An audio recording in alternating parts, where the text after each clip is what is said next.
Havana Harbor, Cuba, today. 100 years ago, the USS Battleship Maine arrived here, supposedly to protect American interests. On the night of February 15, 1898, a terrible disaster rocked Havana Harbor.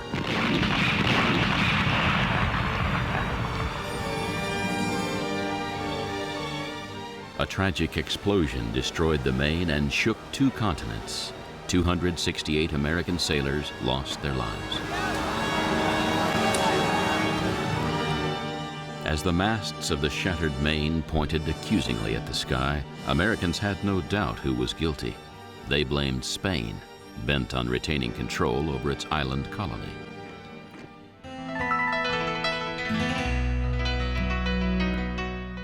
The real agitators for another war against Spain in Cuba were the Cuban exiles in America. Their first landfall was Key West, just 90 miles from their homeland.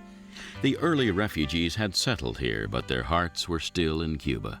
War against Spain had turned a vague sense of national identity into a deep and ardent national consciousness.